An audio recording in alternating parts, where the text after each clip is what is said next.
Happy New Year. Happy 2018. Yeah, from the frozen tundra of North Carolina. It has been cold here for days. We're used to maybe 1 or 2 days like this every winter. Yeah.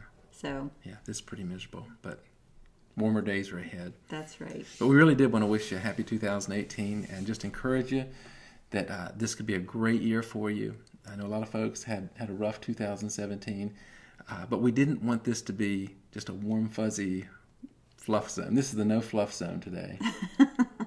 Anybody can say, hey, make it your best. And, well, I want something that I can really hold on to, some truth, something that will help me stay focused through the year. Yeah, a foundation to build it on. And right. One of the scriptures that came to my mind was out of 3 John, where he talked about, Beloved, I wish above all things you'd prosper and be in health as your soul prospers.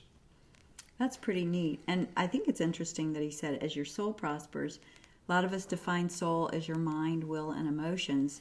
And really, that's where a lot of us struggle, is our mind, will, and emotions. Yeah. So how do we go into 2018 and allow our soul to prosper? Yeah. I think one of the ways is what our minds dwell on. What is our hope fixed on? We see, I see it's just so rampant for people to get caught up in the news of the day and what's going on. It's going to be a good year if the economy is clicking along. You know what? If we're in the kingdom, it can be a good year if we go into a depression.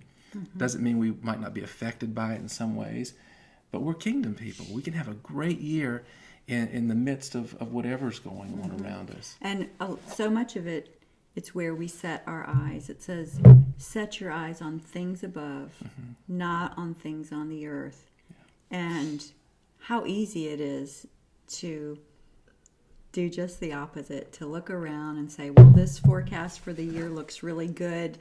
This one maybe not so good. And then you kind of start making decisions based on that. Yeah. Instead of looking at Jesus and what does he say about things, and then just charting our course based on what he says. Right. He said he came to give us the abundant life.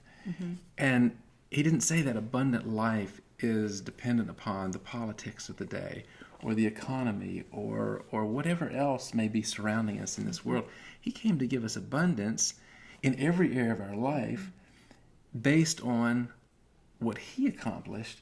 On the cross, his finished work. It all goes back there, always. It does. And when our focus is on that, we can believe for good things and we can experience good things no matter if the world around us is falling apart. And that's something to build our lives on, a foundation that can withstand difficult times and enjoy the good times, but prosper in the midst of whatever we find ourselves in. So I think our prescription for having a prosperous soul is where we set our attention, Absolutely. Where we set our eyes, and then that begins to change how we think, how we feel about things. Yeah.